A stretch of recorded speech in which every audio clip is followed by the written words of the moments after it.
আসসালামু আলাইকুম। আশা করি সবাই অনেক ভালো আছেন। নবম দশম শ্রেণীর আরো একটি নতুন গণিত ক্লাসে সবাইকে স্বাগতম। আজকের ক্লাসে আমরা নবম দশম শ্রেণীর গণিত বইয়ের অনুশীলনী 3.2 এর 5 নং অঙ্কটি সমাধান করব। 5 নং এর প্রশ্নটি প্রথমে খেয়াল করো। লেখা আছে কি x = 19 এবং y = -12 হলে 8x³ + 36x² y + 54xy² + 27y³ এর মান নির্ণয় করো। তো আমাদের প্রথমে যে মানগুলো দেওয়া আছে আমরা প্রথমে সেগুলো তুলে নিব। কি কি দেওয়া আছে সেই মানগুলো লিখে নিব। লিখব দেওয়া আছে কি কি মান দেওয়া আছে। দেওয়া আছে x এর মান দেওয়া আছে 19 এবং y এর মান দেওয়া আছে -12 মানে -12। যদি হয় তাহলে একটা রাশি দেওয়া আছে, সেই রাশিটার মান নির্ণয় করতে বলা হয়েছে। তো যে রাশিটা দেওয়া আছে সেটাকে আমরা বলবো প্রদত্ত রাশি। প্রদত্ত রাশিটা কি দেওয়া আছে সেটা আমরা এখন লিখব। এখানে লেখা আছে 8x³ + 36x² y + 54xy² + 27y³ এই রাশিটা দেওয়া আছে। তো এই রাশিটার আমরা মান নির্ণয় করব। আমাদের যেহেতু x আর y এর মান দেওয়া আছে, সুতরাং x ও y এর মান বসাতে পারবো। এরকম একটা ছোট আকার নিয়ে আসবো রাশিটাকে, তখন আমরা মানটা বসিয়ে মান বের করে ফেলবো। তো দেখো এখানে আছে 8x³। 8কে আমরা কি 2x³ লিখতে পারি, তাই না? যেহেতু 2 এর উপরে কিউব থাকলে কি 2 3বার লিখে গুণ করতে হয়, অর্থাৎ 2 × 2 × 2 রেজাল্ট হবে 8। তো এটার মানে আমরা 2x³ এটা লিখতে পারি। আবার এইখানে 27y³ এটাকে আমরা কি লিখতে পারি 3y³। 3³ মানে হচ্ছে 3 × 3 × 3। 3 3বার লিখে গুণ করলে হয় কত 27। তাহলে 27y³ আমরা 3y³ এটা লিখতে পারি। এই প্লাসটা সামনে দিলাম। এখন সামনে কিউব শেষে কিউব, এরকম আমাদের দুটো সূত্র আছে, একটা হচ্ছে প্লাসের সূত্র, একটা হচ্ছে মাইনাসের সূত্র। আর আমাদের যে প্রদত্ত রাশি আছে সেখানে দেখো 36x² এর সামনে প্লাস আছে এবং 54xy² এর সামনেও প্লাস আছে, অর্থাৎ আমরা প্লাসের যে সূত্রটা সেটা এখানে ব্যবহার করব। সেই সূত্রটা কেমন ছিল? a + b³ = a³ + 3a² b + 3ab² + b³ সেই আকারে এখন আমরা চোখ বন্ধ করে সাজাবো, তারপর দেখব মানের সাথে মিলছে কিনা।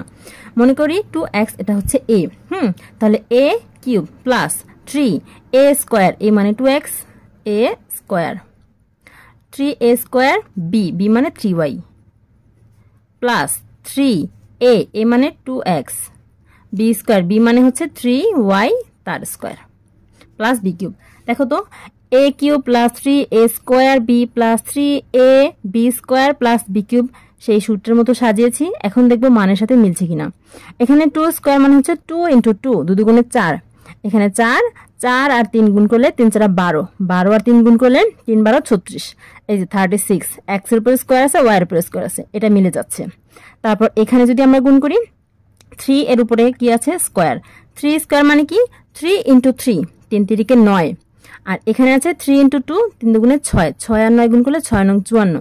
এই যে 54 আছে 54 সাথে আছে xy² মানে এতটুকু রেজাল্ট এতটুকু এতটুকু রেজাল্ট এতটুকু, আর এতটুকু তো আমরা আগেই সাজিয়েছি।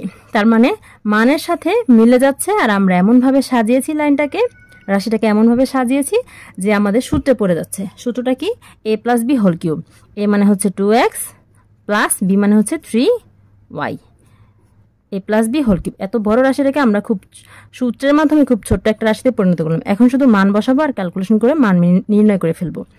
x এর মান কি দেওয়া আছে 19, 2 এর সাথে 19 গুণ হবে।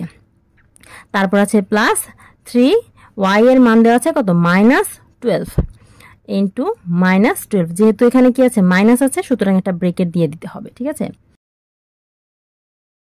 এখন এখানে x এর মান বসিয়েছি 19, 2 এর সাথে x কিন্তু গুণ সম্পর্ক, এজন্য একটা ব্রেকেট দিয়েছি যে এতটুকুকে গুণ করব এতটুকুকে গুণ করব, তারপর এই গুণফল দুটোকে কি করব যোগ করব। এজন্য তোমরা ইচ্ছে মতো সুবিধার জন্য ব্রেকেট ব্যবহার করতে পারো। এখন এই সম্পূর্ণটুকুর উপরে কিন্তু একটা হোল কিউব আছে, ঠিক আছে, এই হোল কিউবটা দিয়ে দিলাম, এজন্য একটা ব্রেকেট দিয়েছি। এখন এতটুকুকে আমাদের ক্যালকুলেশন করতে হবে। তাহলে হিসাবটা করলে 2 আর 19 গুণ করলে কত হবে 19 × 2 = 38 38। এই প্লাসে মাইনাসে মাইনাস 3 আর 12 গুণ করতে হবে 3 × 12 = 36 36। এতটুকু রেজাল্ট পেয়েছি, এতটুকু, এর উপরে একটা হোল কিউব আছে, হোল কিউবটা দিয়ে দিলাম। হোল কিউবটা দেওয়ার জন্য একটা ব্রেকেট দিতে হয়েছে। 38 থেকে 36 বিয়োগ করলে হবে 2, এর উপরে আছে একটা কিউব, এই কিউবটা দিয়ে দিয়েছি। এখন 2 কিউব মানে কি 3 দুগুণে 6 না? অনেকে এই ভুলটা করো, এই জন্য বারবার আমি বলে দিই যে এটা এমন করবে না। যদি কোনো কিছুর উপর পাওয়ার 3 থাকে সেটাকে 3 বার লিখবে, 1 বার 2 বার 3 বার লিখে কি করবে, গুণ করবে। 2 দুগুণে 4, 4 দুগুণে 8, হ্যাঁ 2 দুগুণে 4, 4 দুগুণে 8, এখানে রেজাল্ট কত হবে 8। এই যে নির্ণয় মান আমরা পেয়ে গেছি, সুতরাং নির্ণেয় মান হয়েছে 8, অ্যান্সার এটাই। শিক্ষার্থীরা আশা করি বুঝতে পেরেছ। এতক্ষণ সাথে থাকার জন্য সবাইকে ধন্যবাদ। আজকে বিদায় নিতে হচ্ছে। নতুন গণিত বইয়ের সকল অঙ্কের সমাধান পেতে আমাদের সাথেই থেকো। আল্লাহ হাফেজ।